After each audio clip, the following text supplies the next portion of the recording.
I watched a television show, or I don't remember what it was on, the other night. It's a national network show called Squatters. Morgantown Monongalia County Yeah. Planning Organization to order. Is there anybody here for public comments? Seeing none, we'll move on. The approval of the minutes. You all have a copy of the approval of minutes. Is there any corrections?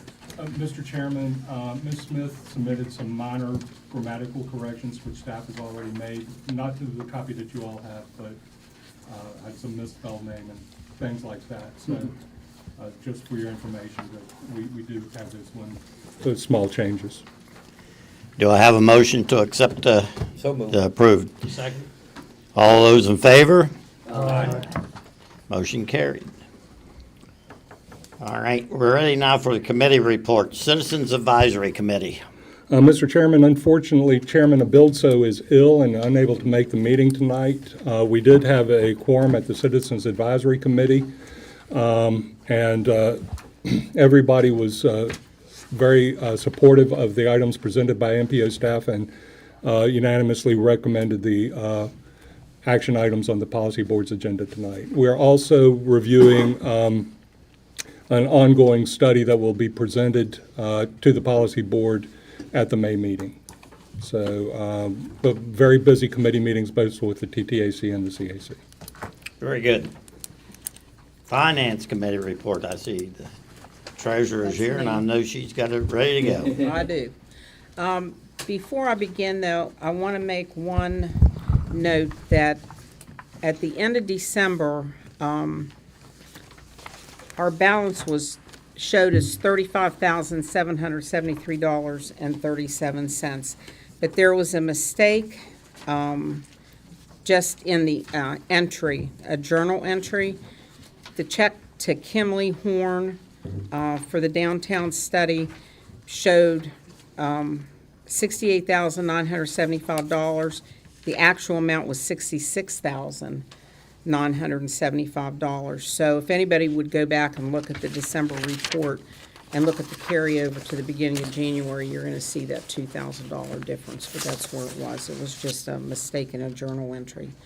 So with that being said, our beginning balance in January was $37,773.37. We had 4 deposits that month, totaling $69,681.93. 20 disbursements that totaled $30,972.16, leaving us an ending balance of $76,483.14 to carry over as our beginning balance then in February. During February, we had 3 deposits totaling $81,451.15, 19 disbursements totaling $64,346.58, leaving us a balance at the end of February of $93,587.71. Do I have a motion to accept the finance report? So moved.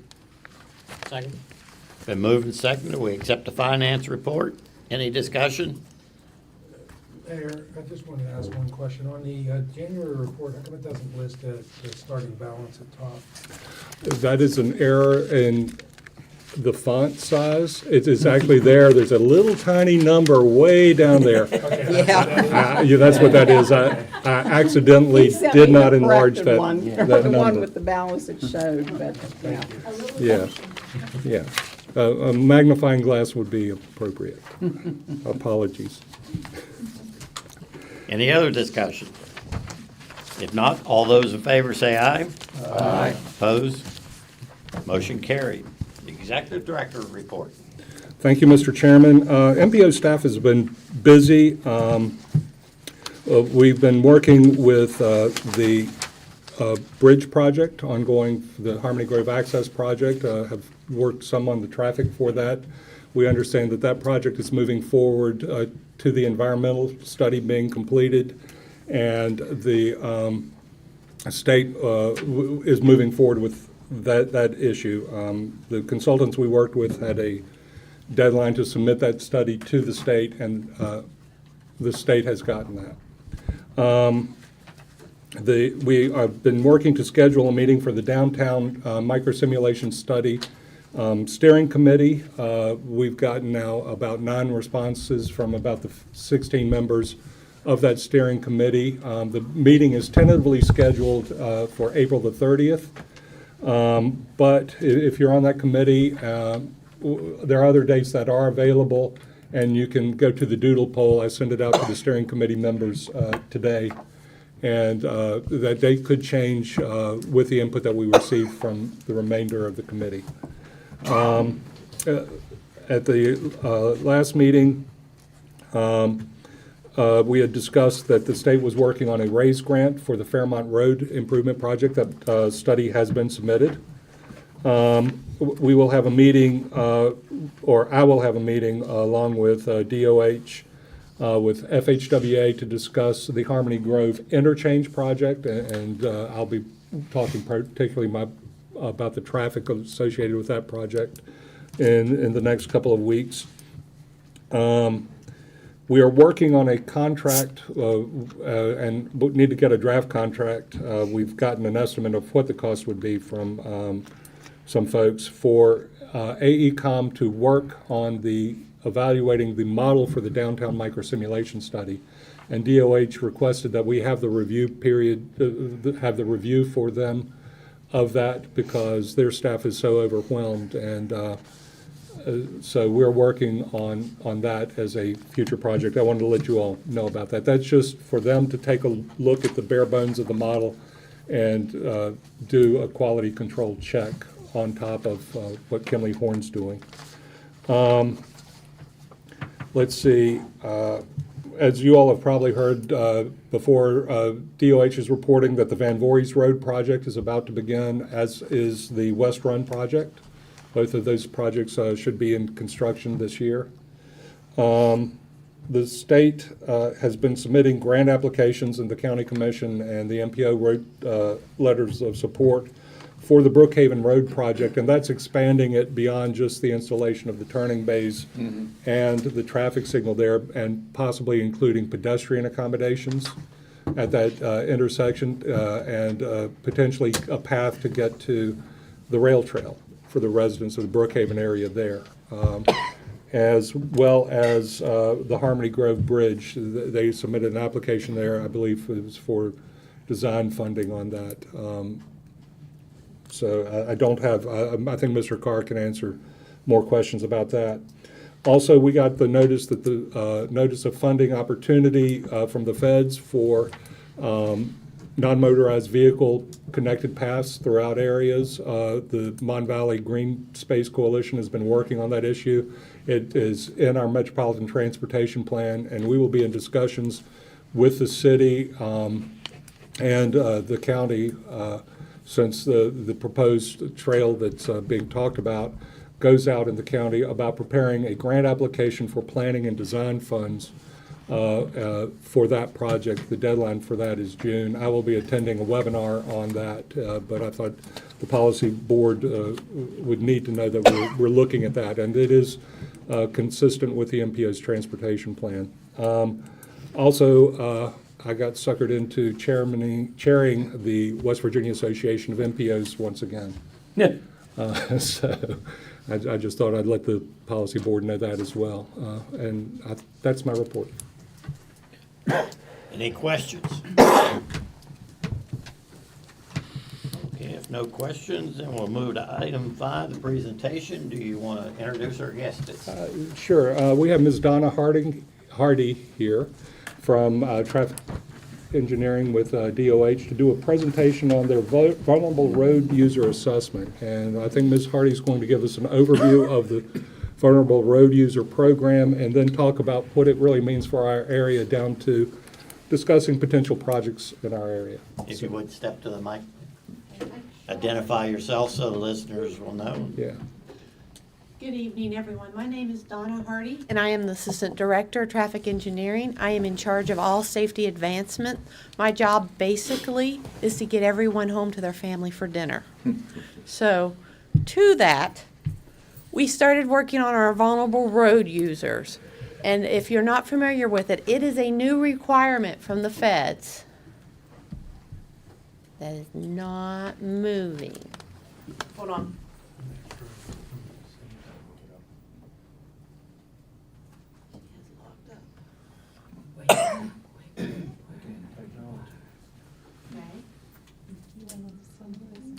You can fix that, can't you, Joe? Yeah. Yeah. I got a hammer in my pocket. Call the one guy in Charleston. who- What vulnerable road users are. There are non-motorists.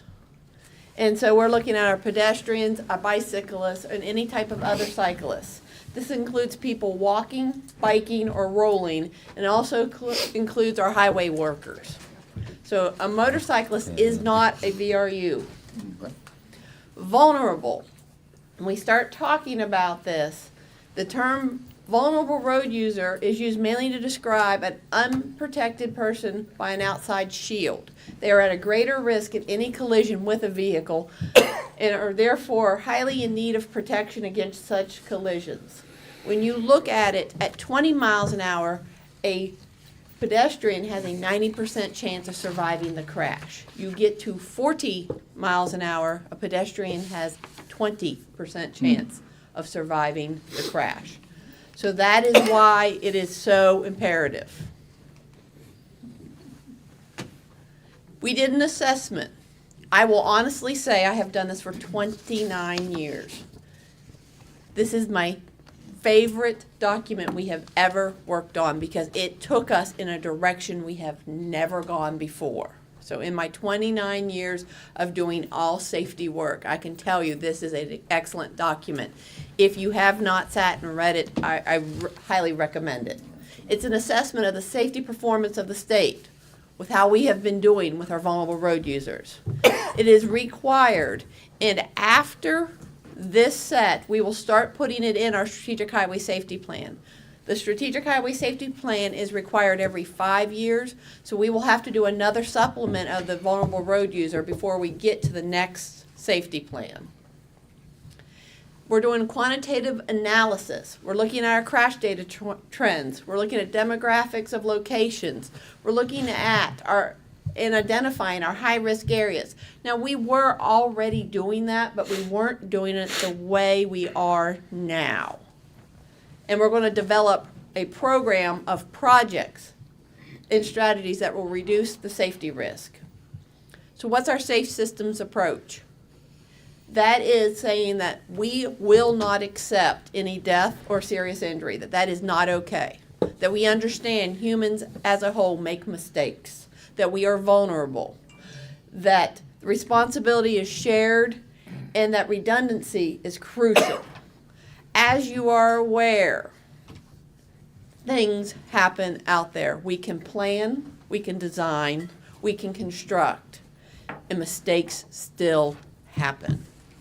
So we are trying to reduce the chance that even if the mistake happens, that we will have a negative outcome. So when we talk about our safe roads, we're determining the way the roads can be used. We're looking at our safe road users. We're looking at our speeds. We're trying to match the speeds with the road context, which means we may be changing some of our roads because though we've put a speed limit out there, if it feels artificial to the driver because the road is wider, the road has more shoulders, people are going to continue to drive faster. So now we're looking at changing the look of the road to match the speed we want them to drive instead of just changing a speed limit. We're looking at our vehicles and we're working with industry, and we're looking at our post-crash care. We are very fortunate here in Mon County that you have one of the best trauma centers in the area because that hour to get to a trauma center such like Ruby is the difference between life and death. And coming from a rural area where we had to lifeline here, I can tell you, Ruby is absolutely the greatest place in this state to get to when you need somebody for a post-crash care. So we're looking at that. I was gonna say, but we don't want to use that. We don't want to use it, and if we don't have to, that will be amazing. But at least we sit in the confidence that if we can get there, Ruby can save us. So, severe crashes occur for a multitude of reasons. By collaborating with transportation and safety practitioners with diverse backgrounds, and that is the big deal, with diverse backgrounds and perspectives. I do not need 10 people in the room that think like me. I need 9 others who do not, so that we can come up with a solution that solves it for all of us. We can come up with a more holistic approach. Why is this important? Because we want to get to zero, but we are unfortunately gravitating upward in our pedestrians. Pedestrians is one of the few areas where we're still trending up, no matter what we do. So we have to do it differently. Annual average 66 vulnerable road user fatalities and serious injuries in West Virginia. As you can see, that is an unacceptable number, and the trend line is going upward. That is less people making it home for dinner. So we have outreach engagement. We came to Morgantown and we came to our other areas, and we started talking with people about what is it we need. We had 648 respondents to our public survey. As you can see, Mon County had 182. By and large, our most, which is amazing and speaks volumes of the MPO, the city and the county, of getting their people out there and talking to us. We asked about what barriers discourage you from walking. Lack of facilities, by and large, the heaviest. Unsafe areas to cross. Distances of point of interest, prefer driving, and then other. So, you can see if we focus on the top 2, how much we get to. What do you think are the most promising investments for road safety? 447 people said they wanted more pedestrian infrastructure, more biking infrastructure, intersection improvements, public education, increased police, reducing vehicle speeds, roundabouts, and help with emergency response. We had the public meetings in our 5 biggest cities.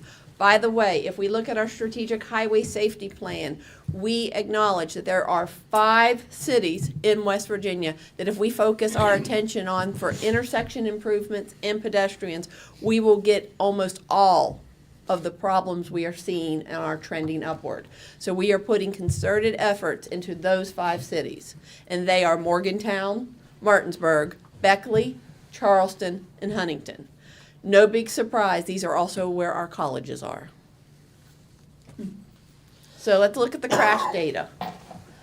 Where are they occurring? They are occurring in the blue and dark blue areas. So if you look at that, we are looking at Mon County having an 8 to 12% of the crashes involve a vulnerable road user. How are the serious injuries looking? We need to get those numbers down. Our VRU fatalities and serious injuries by month and day a week. We are most likely to have a fatal pedestrian involved crash on Thursdays in October and Fridays in August, which correspond, of course, to school being in session. Our VRU fatalities and serious injuries by time of day.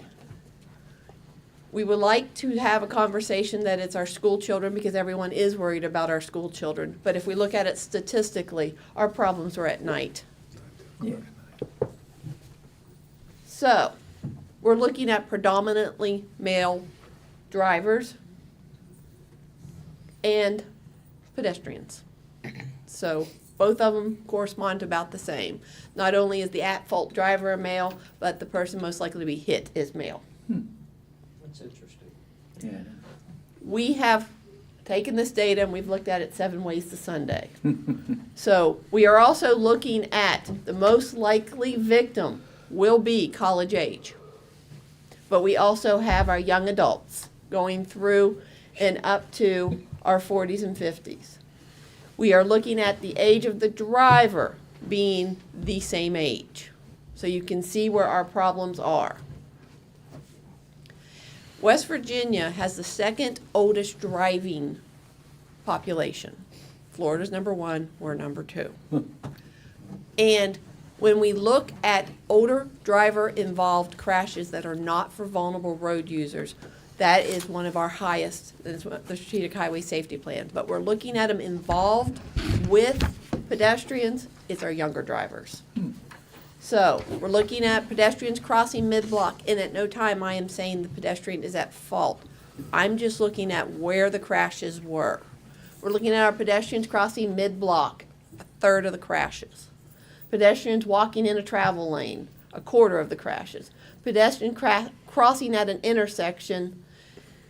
We have bicyclists, we have unknown, we do not know what the pedestrian was doing at the time.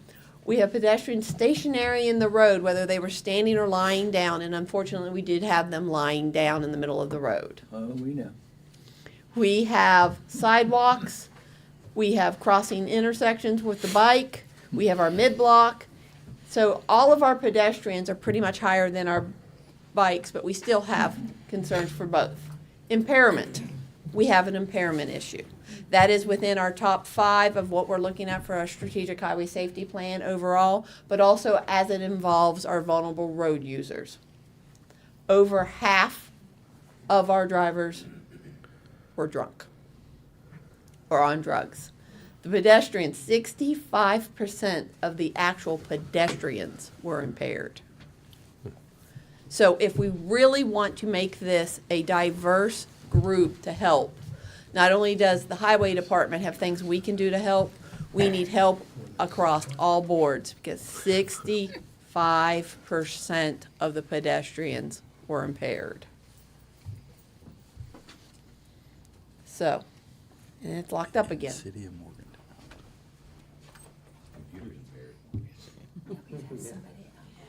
My night watch. We need to call Charleston and get the one individual who runs our lights to fix it.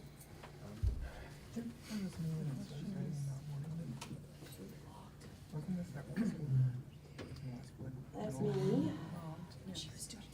Log off and log back on, and I apologize.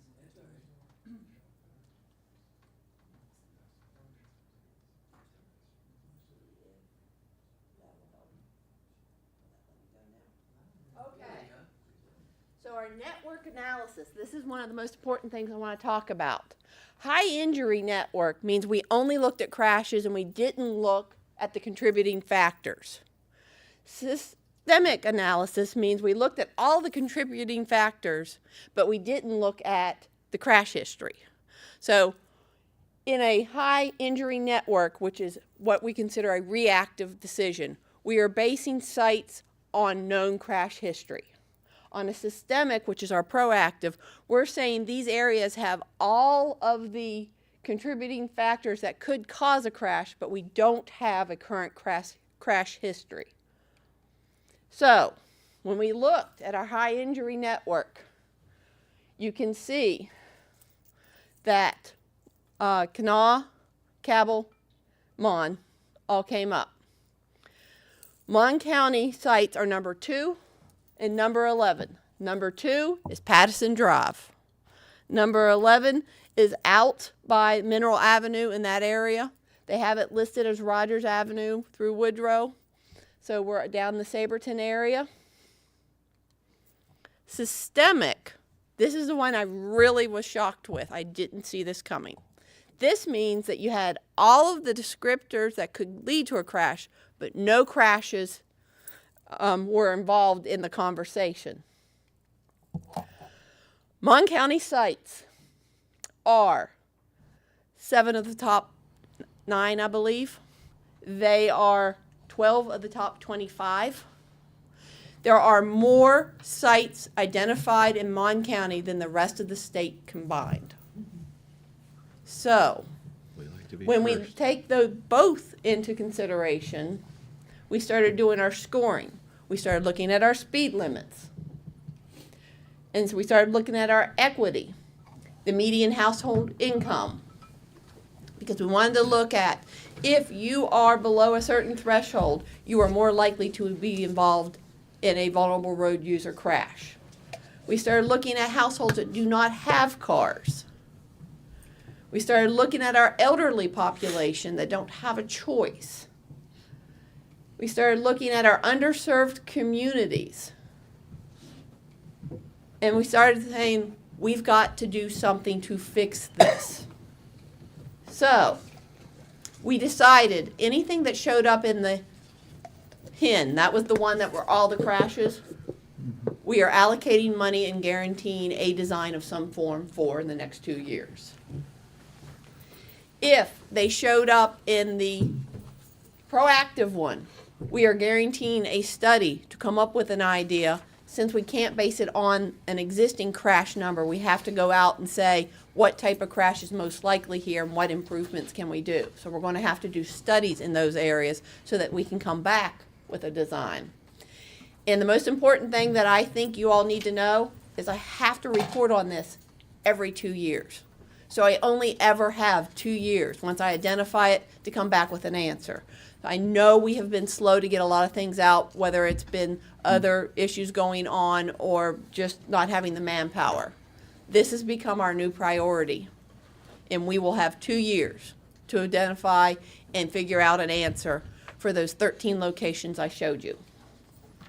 These are the projects I have already programmed. They have already been approved. They will be funded. The Morgantown pedestrian facilities include, but are not limited to, we are still working on our list.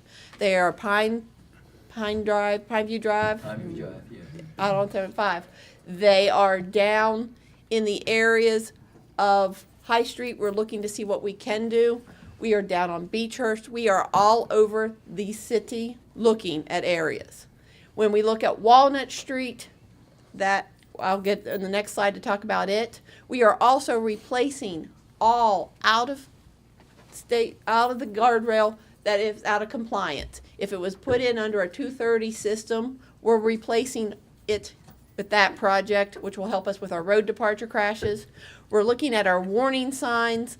We're replacing a lot of the different signs, as you've probably seen outside of Mon County. When we ranked our warning signs, we ranked them by above state average for road departure. None of Mon County's routes showed up. That was the first phase we did. So if you've been in other counties and you're seeing these tons of signs and you want to know why they weren't here, it's because they're in phases 2 and 3. We are looking at our interstate warning signs for the same thing. Chestnut Ridge pedestrians, we are already working on it. I-79 lighting, which is a significant improvement, because if you looked at I think it was the Harmony Grove study, you would see that you had a nighttime crash problem on 79. So we're lighting it up. We're going to put high mast towers all across it, from the 68 split all the way up.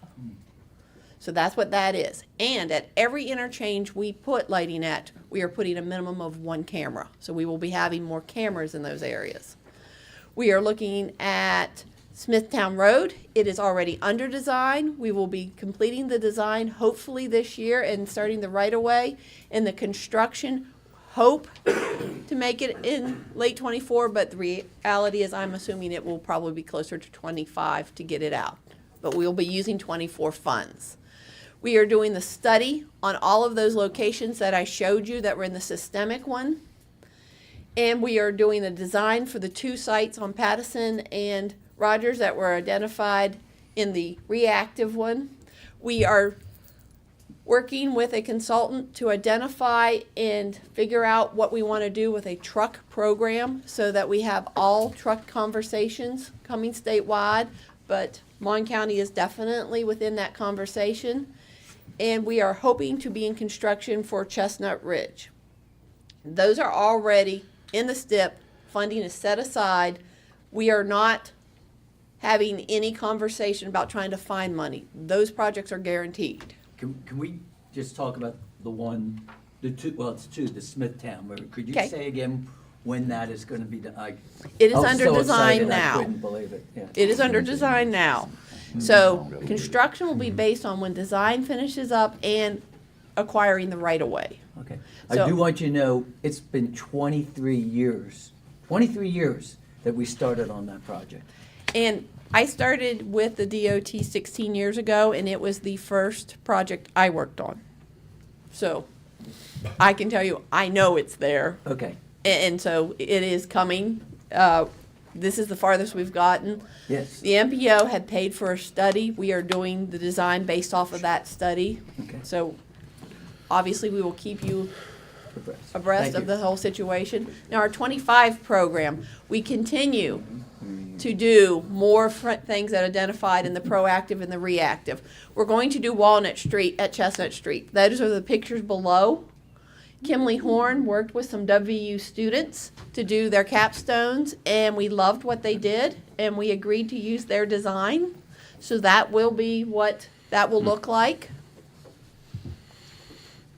And then our road departure are the curve warning signs that we were just discussing on all of the county routes. Can you explain what that is? Is that just simply painting or are those? No, Big these bump are outs? actual bump out. Right now, we're in the design phase to see what is most likely, but those can either be paint or they can be physical bump outs that are still mountable so that emergency people can get That's gonna through. Cut a lane down. So that'd eliminate one lane? Yeah, that's gonna eliminate one lane. And that'll make the pedestrian more vulnerable. Oh, no, no. Ooh. No, we It just only didn't, partially eliminates the lane. Yeah. and just in 4 to 7. Right. It's, Right. that lane is only from 4 to 7. That's, Yeah. that's running against the building No. that goes down. It's- No. it's only No, that is parking during paint. the day anyhow. Since I've interrupted, let me add a question. You mentioned I cameras. believe. I don't know, that's what, For what purpose? I mean, what's the function of the camera? Where the guys. Our Okay, 511 the guys- system That's uses where the that, cameras manhole to is. It's check caving in. traffic, Oh. and we have what's It's not called the one video down below. analytics on them. okay. So that's looking into. Oh, okay. They're That's collecting part of the data, parking but spot. the number one thing they do is Yeah, anywhere that's we all have a parking camera that lot. has video analytics on it, 20% of Oh, all it's above. wrong-way Yeah, I drivers, give it a week pedestrians on before the a driver runs interstate, into people it. backing up or crashes, have been identified by the video 2 days. analytics, and we are the But see, first that's ones not to the call question. 911. That's Which what means show on we the are left side. reducing the time it takes to get first responders to them. Plus, I use it for road conditions. Yeah, that's what my wife does. Absolutely. You see what I'm saying? On the left side is not what it's showing on the So right will we side. be seeing more crosswalks like this? They are within our VRU conversation when I talk about we're gonna do studies and look at things. These are all the type events we're gonna be looking at. Will they put the, like, the warning flashes? I that think are on some of that the- bump out is the thing on the right. There is potential for Yeah. those based on, all of that will come out in Yeah, the it's on that study corner. of exactly It's on the what corner this right will next to look my like. car. That's why this is a conceptual, but I wanted to give you an idea Yeah, of it's what we're below. talking about. But the bump out, I think Looks like. No, it's bump out. outs below. Morgantown is No, gonna be okay. redoing That's what- Walnut coming Oh, no, it's next above. year. no, that's what we're. Okay. It's above. It's the other side? Okay. Can, So can how we will ask a that match question, a up little with? clarification? The left picture and the right picture is very confusing. Okay. On the right side, Mhm. that is a parking space that they're gonna use as the bump out, because on the left side, you're actually crossing down below. I just want to clarify, is that exactly how it's designed? Or is it, see, that's really confusing. You're talking about it above. Yeah, see, look on the right. On the right, that looks like it's, That's below. That's the yellow. that's the yellow on the This right one. side. That one, okay. Then the cross is below it. Okay, that's. The cross okay. is going You across. can't see it from here, Yeah, okay. that's the key. Okay, Goes from the trash can to Bill Burns one. okay, yeah, thank you. We're gonna pass it around? And, like I said, this is conceptual. Once we get into design and we go to public meeting and we start having more conversations, but this is our intent. Because what we're trying to do is shorten the time the pedestrian's in the crosswalk. And we go back to our original conversation, that we have had a lot of pedestrians hit in our crosswalks. 3 times. I will say, this is the first time a Yes. mid-block crosswalk. That's why we're so excited. Yes, Yeah, that's good. I mean, that's, Yes, we appreciate that. yes. because that one comes to mind, and when you talk about mid-block, you're not gonna stop them, you just, well, No. control it, Right. what's Getting gonna off the happen. BRT. I mean, I did it walking up I'm here, gonna say, so. Well, so I then, did then it. drivers would see a pattern of where people are That's what I'm rather than saying. Exactly. scattershot. Yeah. Especially if you use beacons on it. Right, and that's what I think, Yeah. I think where we have not traditionally been as good as we could have been is we weren't treating rural and urban differently. The situation here is very different than the situation in a rural area. And so when we started talking about it with our strategic highway safety plan, that's where we have separated rural, urban, and we are only comparing our urban crashes to urban crashes. Okay, Nice. that's good. So our curve warning sign project, you all might not be familiar with it, because like I said, phase one did not have any Mon County sites in it. But I'm sure if you've been driving around other counties, you have noticed that, particularly the stripe that is on the post, and you've noticed that they are larger and brighter and easier for you to see. Mon County is in phase two, which is coming out, and in phase three. So we expect construction of all routes to be done by 2026. So all of our curves will have these type signs on them in the entire state. Wow.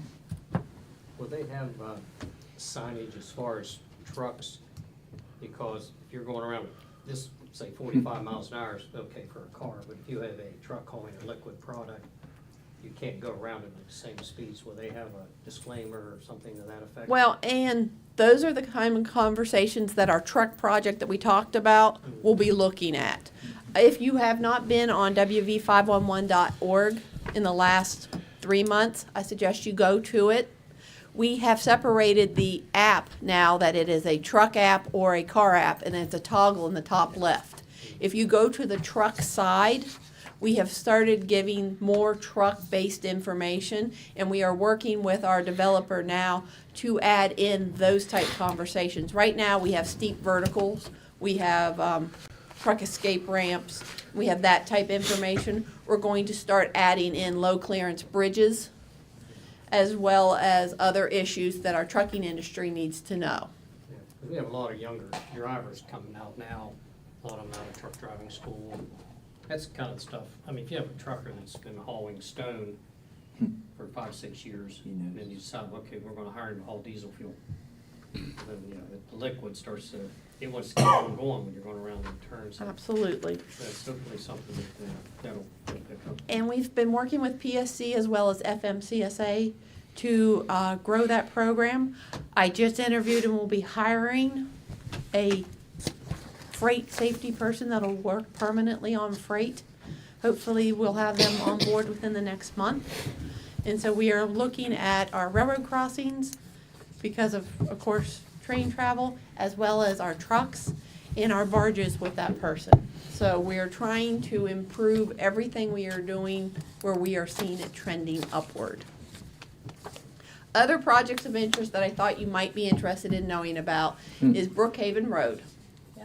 As Bill mentioned, we have put in for a grant for the CDS to try and get pet accommodations. Whether we get that or not, the project is coming out. It is funded with CMAQ money. We are not saying that it's an all or none. The signal with turn lanes will be coming out. We're just holding to see if we can get additional help so that we can include pedestrian accommodations. Is there anything we can do to help? I believe they were requesting a letter of support. Yeah, we've already got that Yeah. from Bill, and I'm not sure. Good. We got it from the Morgantown Area Partnership and the County Commission, as well as the MPO.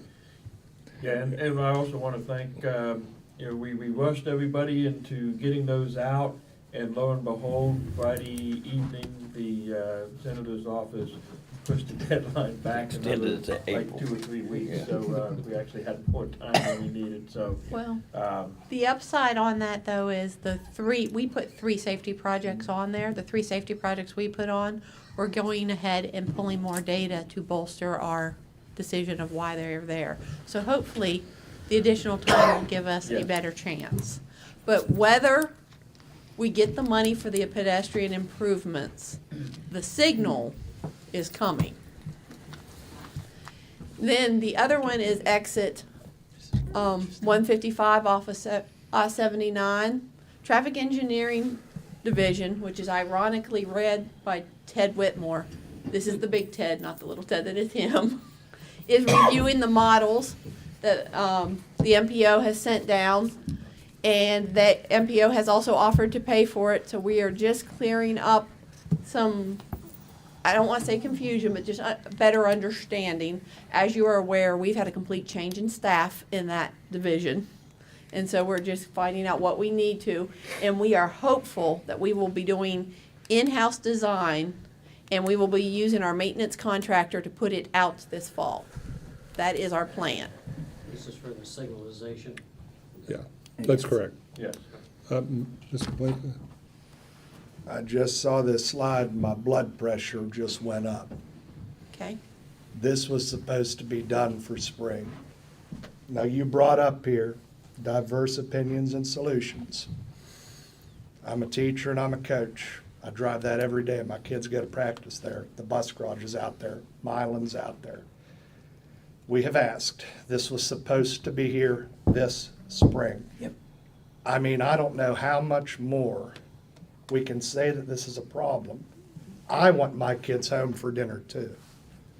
The traffic is backed up on the interstate in both directions every day. This is the front door to our community, to Morgantown, Star City, Westover, Granville, the whole county. This has to be done now. They're temporary lights. I mean, I cannot believe the amount of kids and traffic that goes out there. The spring game's coming up, the home show's going on. The traffic is up on the interstate. Are we waiting for an emergency to happen and somebody get killed? The other thing with the numbers here, are panhandlers included in these numbers? Because up at exit 155, it's getting worse every day. Westover's always trying to remove them there because they're also vulnerable pedestrians. We tried to pass an ordinance in this county, working with all of our municipalities, because we're worried about pedestrian safety. This is very concerning to me, that second point there, and I'll just leave it at that. There's so many people in the room that travel out there every day, and that's the first thing people see when they come to Mon County, and it's so scary to see all that traffic up on the interstate. And I'm sorry that I'm upset with you, but I don't want someone to get hurt, because like you said, you want them to come home for dinner. You're concerned. I was gonna That say, happens daily. Daily, yeah. I'd like to make a suggestion right now, and we've been promised this for years. Now, I know we're doing an exit 155 And you're down the the road. messenger. I But we've understand. been promised, We're not trying to harm the wait, messenger. no, I'm asking right now in front of the MPO that how can we put temporary lights everywhere else in the state? When you're on 119 and a road shuts down, they bring out temporary lights, so they stop the cars. Why can't you immediately put temporary lights right out there at those intersections, right now? Why do we have to wait a year? Now, I understand you want to do it right down the road, but it's temporary. We're about to spend $100 million there. Temporary means put the lights right now out there. What can we do to get that done on Monday? Maybe they could be modeling. Maybe they could be What can we trying do? out No, I best want to know, practices. what can we do about getting this done for Monday? We have the Junior Olympics trials coming out. We got everything going out here. And we felt, okay, great. We stayed back, we were quiet. You were going to come forward, and we were thrilled that you were going to move forward on this project. In the springtime. In the springtime. And we said, fine, we'll work with you. We think it's a great idea. To see that we're about to use funds that aren't going to be till early fall construction? And it No. says possibly up there, Tom. No. What can we do now to get some temporary lights that you use everywhere else? That's what I don't understand. Could that happen? and that's the part where, and I know you're not gonna like the answer, I don't know because I don't do signals for a living, but I can obviously go back and try to find out.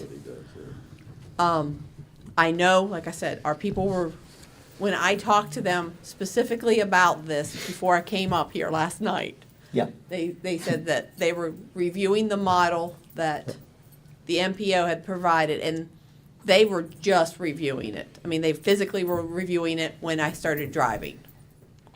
So, I still don't understand. Did you have to get when the road, when the road closed down on 119 and it fell in by Ridgedale, and you're driving out, they put a light on one side, they put a light about, I don't know, a quarter of a mile away, and that's what I'm asking. Can we not put lights at these two intersections, at least for the time period. Is that a possibility? But what you're talking about Yeah. on nine, that's an emergency condition. We basically. This is an emergency.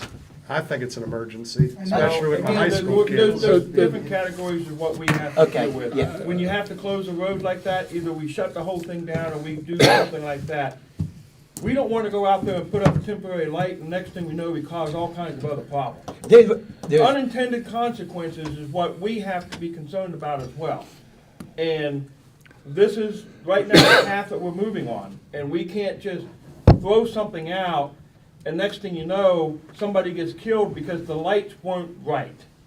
And then that comes back on us because we didn't follow through better on what we're actually putting in. This timeline for this, And literally, the modeling that they are looking at is called a synchro model, which is, identifies traffic operations and what the signal timings have to be so that the signal is not backing traffic up onto the interstate. And so that work needs to be done, and then you can talk about putting in like the temporary signals that you put in for emergencies, but you've got to get the signal timing right with the volumes of traffic that this interchange happens, Well, right now we have or you could exacerbate the problem, make it worse. So Steve, that part is key. Well, you're saying the unintended consequences of a light, and I look at the other side, we have an aging population, they're coming to town for the first time for a home show, spring game, track meet, whatever. They have to react and run the gauntlet to pull out into the middle of all that traffic and jam on the gas and get across out there. What's worse, an accident that way or an accident the other way? I mean, either way, it's an accident. Well, I mean, it's gonna happen. the difference is the speed limit on the interstate is 70, and we know that people do not obey that speed limit. If you rear end a car at 70, it's completely different than having a side swipe. I'm not talking on the interstate, Bill. Well, if the signals are not timed correctly, you're backing traffic up into the main line of the interstate. It's already there. It's, thank you. It's also- there every day. it's also, when you're dealing with interchanges, there's FHWA requirements that we have to abide by too. And exactly what Bill is saying, we can't go put something up that's going to back traffic up even worse onto the interstate, and you wind up having somebody slam into somebody at 70, 80 miles an hour. Now, that And that's what we have now. Oh, It's a oh, hit and miss. all that work is relatively quick. I think Jing is working with them, and they are reviewing those files, as Donna said now.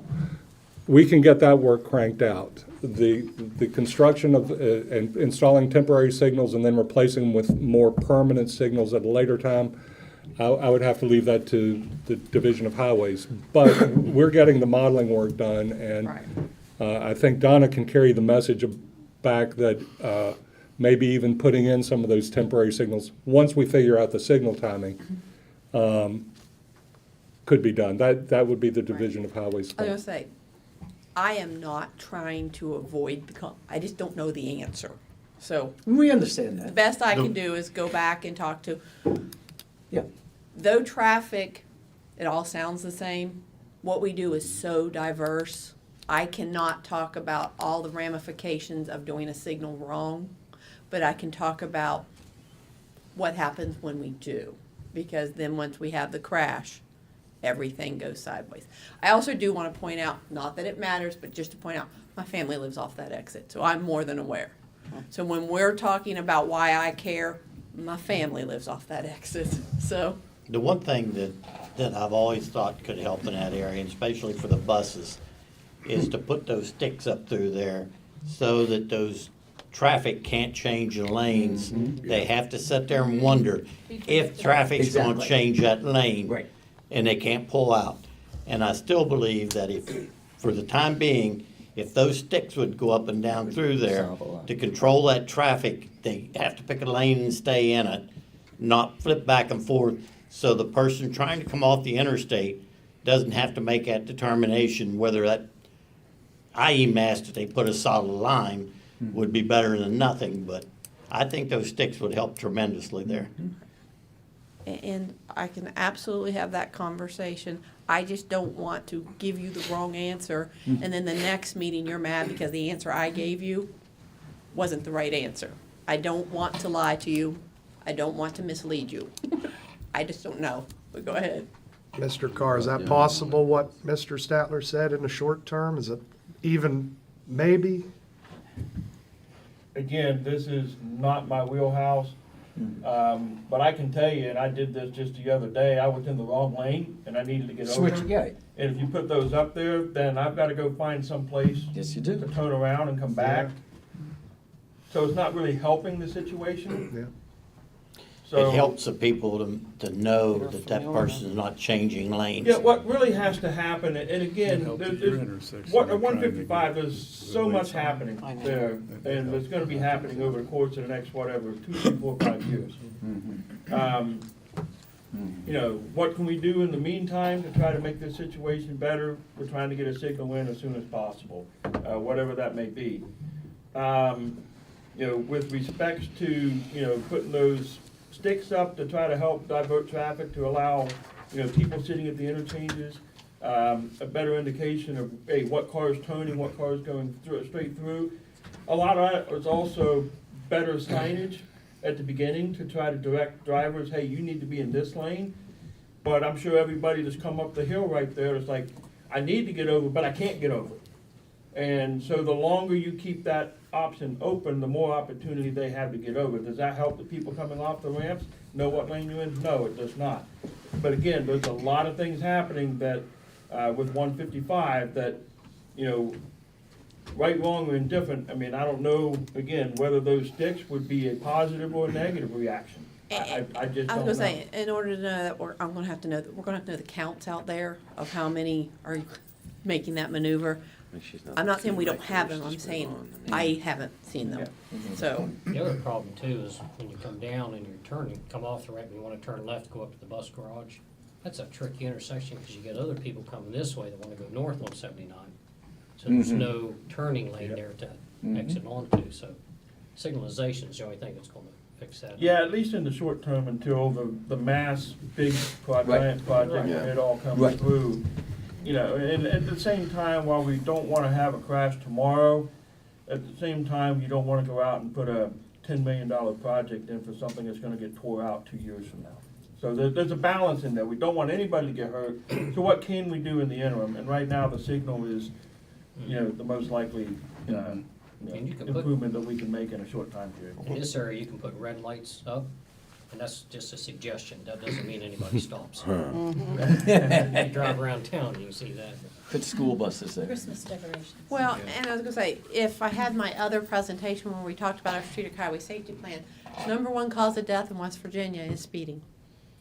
So, we are working with all of our police agencies and we are expecting to try and send out some programs. Let's talk about that, because we do have them. Is it speeding by the average car or speeding by the huge trucks? It's actually pedestrian vehicles. Our truck industry has grown exponentially. I'm not pretending it hasn't.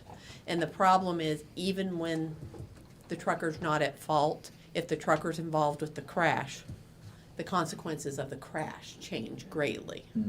Is no, on the interstate, to me, they're the number one speeder. They pass me.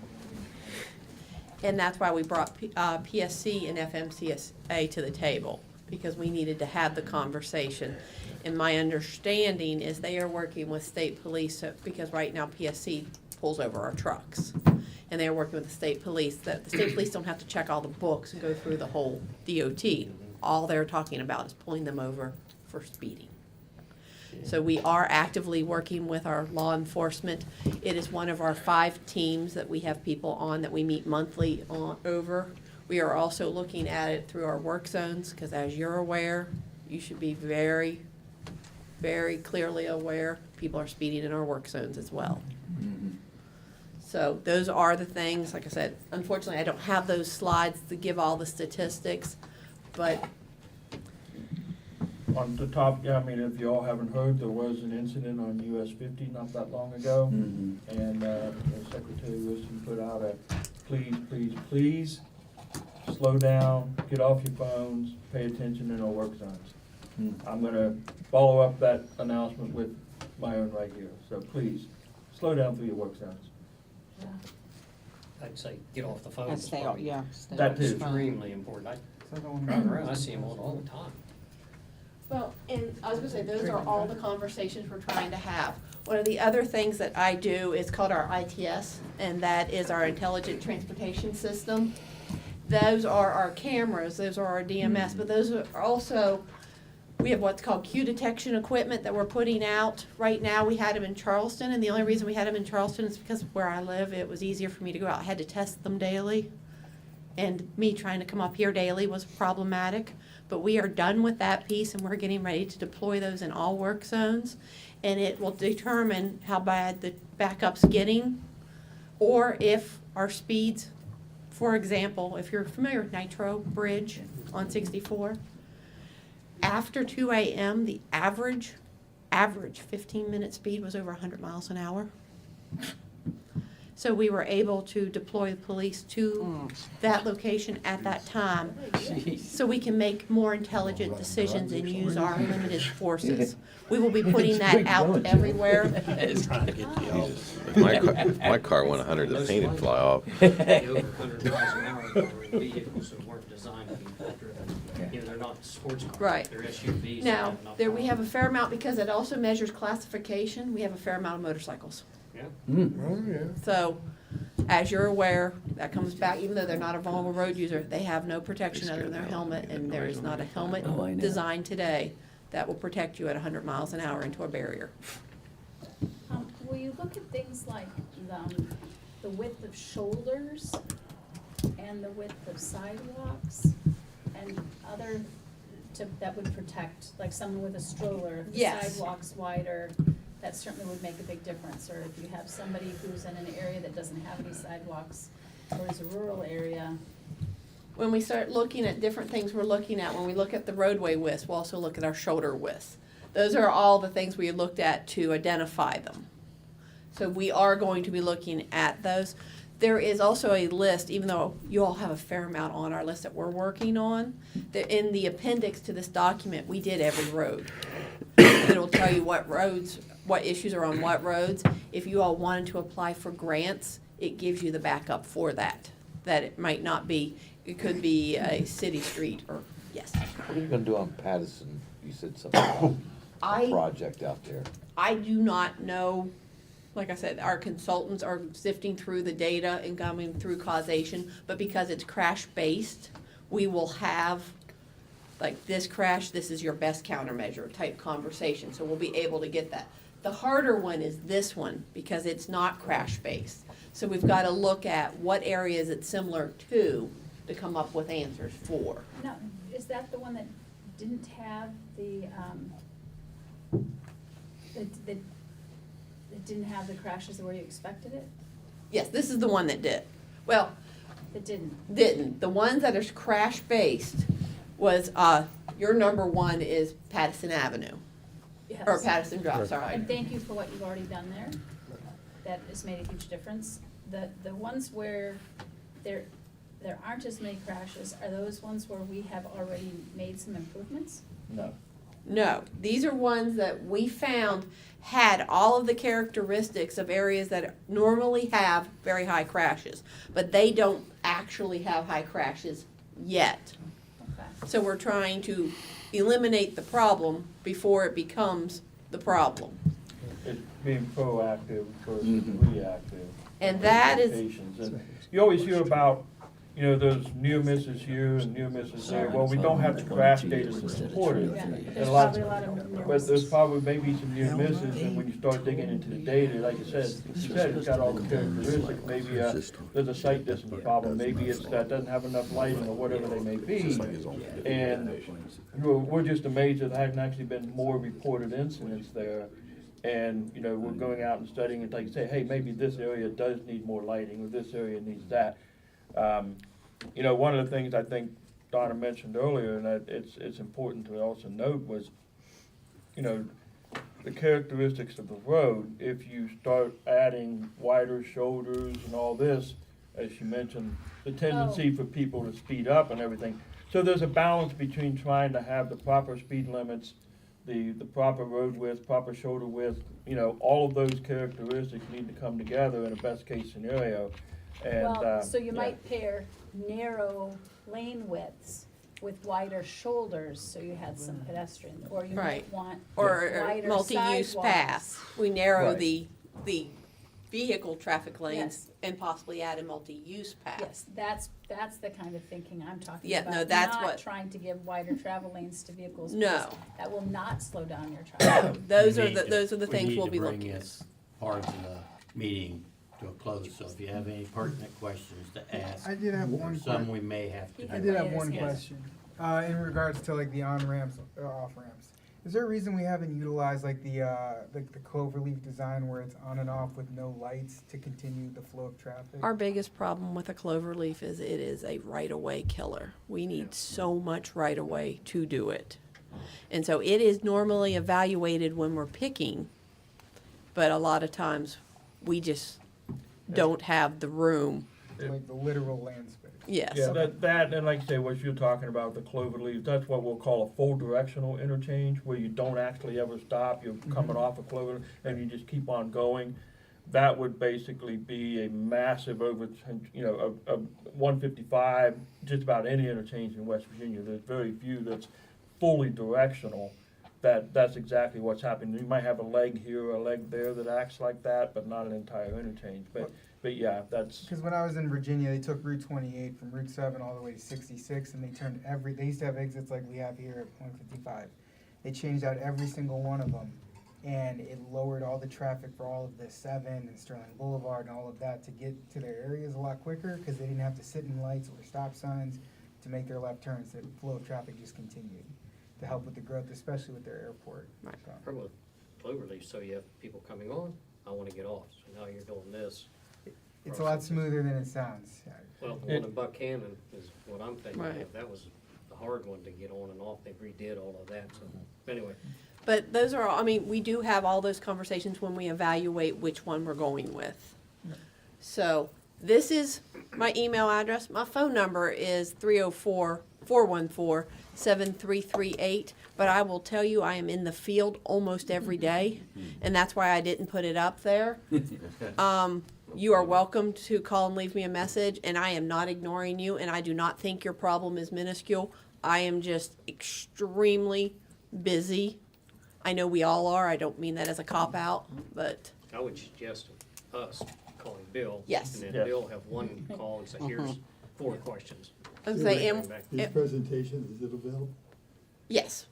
Yeah, I can send it to you. Send it to me and That would we'll be put it up. great. We'll share it with the policy board and Okay. also put it on our website. That would be All right, very good. and at the bottom, I just went ahead and sent a picture. Those are all where all our cameras are currently in Morgantown. We will be adding significantly to that, just so you're aware. Great. All right, This is thank great you. travel. Thank you for your Thank you for- Thank you. presentation. Thank Thank you you. for listening to us. Very informative. Move on to item 6, the TIP amendments and adjustments. Thank you, Mr. Chairman. We have two sets of TIP amendments, one from the Division of Highways and one from Mountain Line Transit. The one from the Division of Highways is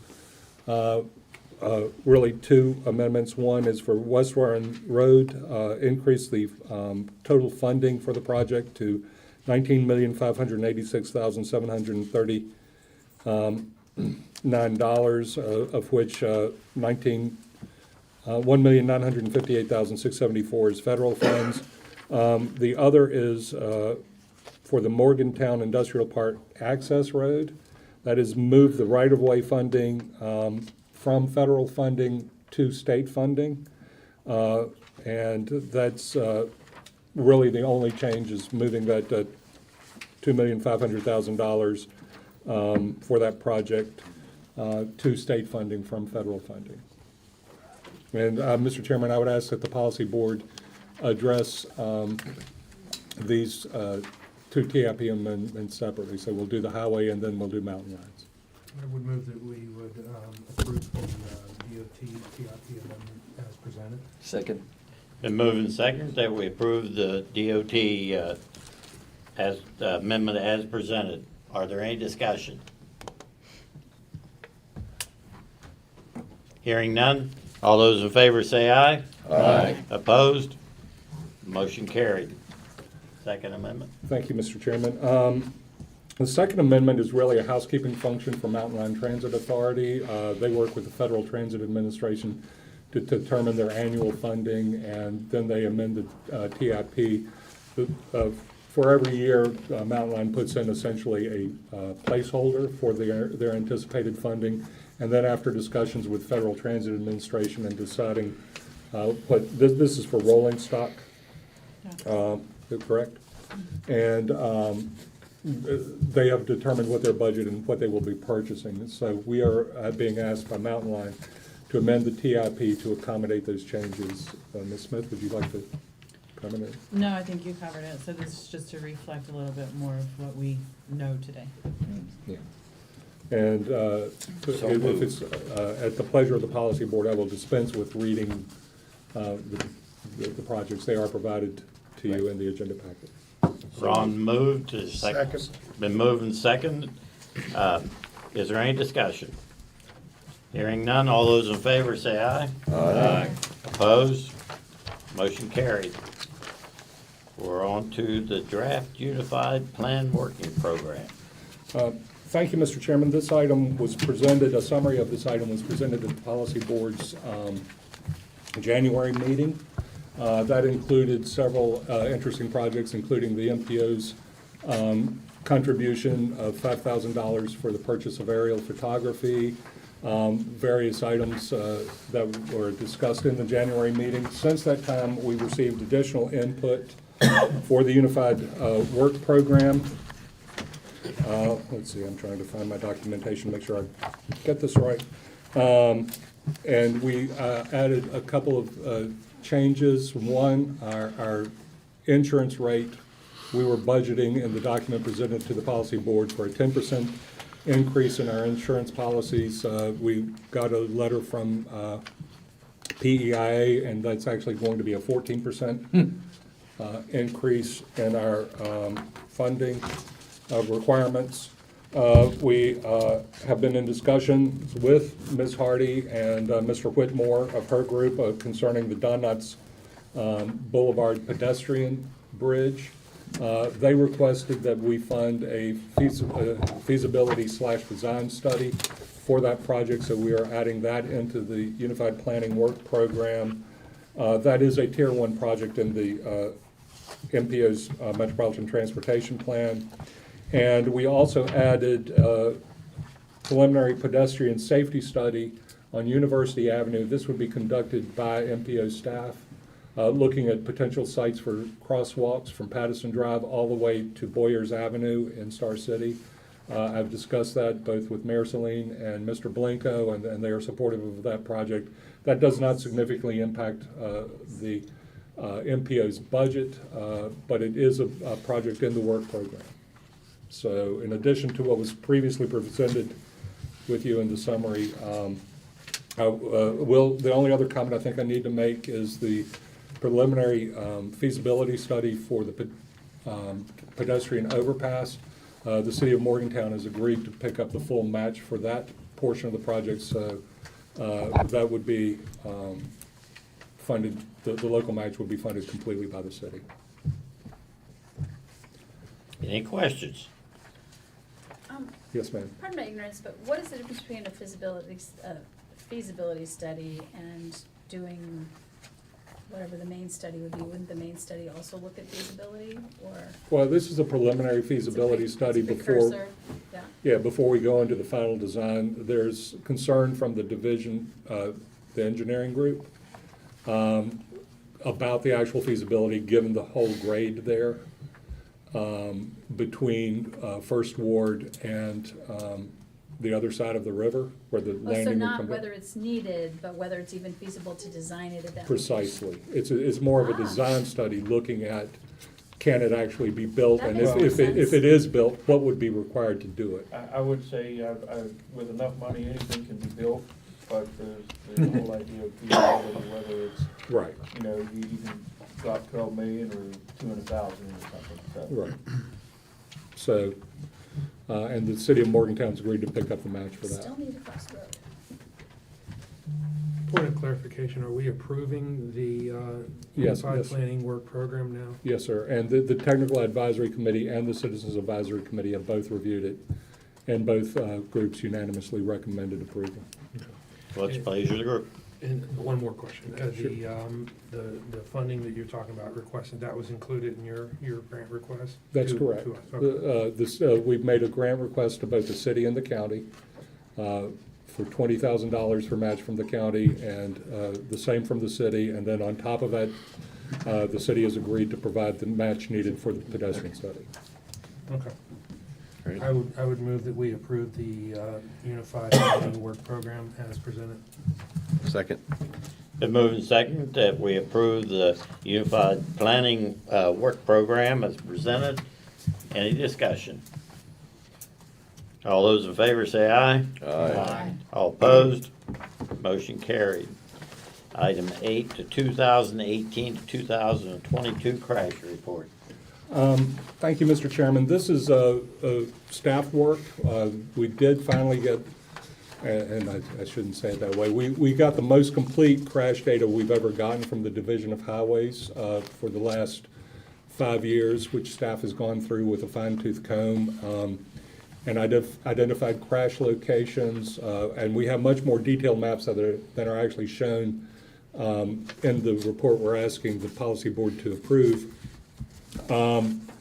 But we did a fine-tooth comb analysis of it, and we really identified that the vulnerable road user study, as well as the MPO's Metropolitan Transportation Plan, are addressing a lot of those areas. I ask you to take a look at page 7, where the mapping shows, if you have a copy of the report handy, where it's really validating a lot of what the vulnerable road user study Ms. Hardy presented, as well as what we've been discussing in the Metropolitan Transportation Plan, including the Mineral Avenue segment that the policy board has been concerned with, and it's included as a high priority. Is that there project where the issue. Sheets? I'm sorry? Sheets, is that where Mineral Avenue is? Mineral Avenue is right there at the Dominion, it's at before you get to the Dominion Post when you're heading out of town, coming down the hill. Okay. Oh, Hartman Yeah. Run. The Hartman Yeah, Run. okay. It shoots up through Jerome Park. Okay. Yeah, shoots up through Jerome Park. Ride it every day. So, and I frequently see ladies with baby carriages trying to cross there. They go into Aldi, yeah. Yeah, going to Aldi or to the park. All right. So we felt this was a very valuable data collection. We also worked with the city of Morgantown. They have a good source of the local crash data and make sure that we were consistent with them. So it's all been coordinated. And we now have some really good, readily available crash data. And we do want to thank our friends at the state for providing us with the vast majority of that. Is But that we- on the state's list? I'm sorry? Is that on the state's list? What, That, that intersection? Yeah, that's what Ms. Hardy was referencing in her Right. presentation. That's one of the ones she's looking yeah. at. It showed up funny, it's Rogers Avenue and another street, Yeah. which I was unfamiliar with. That was the Yeah, actual name of the just so street. we figure out how Right. to all be familiar. Right. Great. So anyway, the TTAC and the CAC both reviewed this report and recommended approval of this report to the policy board. So what's the pleasure of the group on the crash report? Move to accept the report as presented? second. Been moved and seconded that we accept the 218 to 2022 crash report. Any discussion? Hearing none, all those in favor say aye. Aye. Opposed? Thank you all very much. We really appreciate that. Item 9, Community Garden Program update. After the last policy board meeting, we did circulate the criteria which had been developed for the community garden program. And we also had solicited for participants in the project selection committee. The policy board did not respond with any volunteers, and so I asked the Chairman Statler if he would volunteer MPO staff and Andrew Gasbray to serve on the selection committee to evaluate the projects. The city has appointed 2 representatives, Mr. Yeager and Ms. Millett, to the project selection committee. For that, we have received 1 partial application and 1 complete application for the process. We've extended the deadline to April the 22nd for recommendations on, for submittal for those projects. And we will go through a full review and determine the complete eligibility of those projects at that time. May I ask, when you sent it out looking for volunteers and such, when was that exactly? Sorry, I can't remember. Our last meeting. It was after the last meeting. All right, because the thing I would bring up is a lot of neighborhood associations would be, well, I know when reading the notes, that was one of the things getting them involved with these, is that right?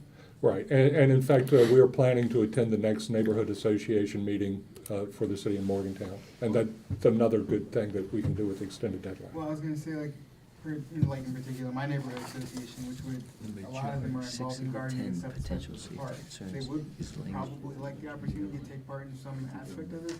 We have not had a meeting yet to start the year because we're quarterly. Okay. And I wasn't sure if there were other neighborhood associations that are with similar issues. Yeah, and we have been in touch with the contacts. We've sent out emails requesting information and also encouraging them to contact us about their potential participation in that. So. 'Cause our meeting is on Monday, and be happy to share. Sure, sure. So, yeah, they would be encouraged to apply as well. I will say that the more complete application that we received is actually, I believe, in the core area. And as we said, we make the whole area available. Is that correct? Is it core? Yeah, it's in the core area. We're considering the entire county, really, or at least around the urban area for the project. But the intent of the project is to mitigate the loss of the community garden associated with Greenbag Road. And so when we look at applications, we're focusing on making sure that the project would do that.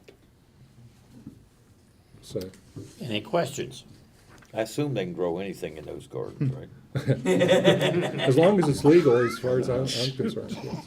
Or we're trying to replicate the other one. Just had a question, you asked for the question, ask. We make some money though, huh? I went downhill quick. Anyway, so that's the status report on it. If there's no additional questions of the garden project, then we will go into executive session to do the director's review. So moved to go into executive We don't need to session. move. We just need to go into session. Yeah. Okay. So anybody that's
This would have been a lot shorter meeting. Hey, Luke, you did tell me that. Leave the Remember that? doors open, please. We're back live again.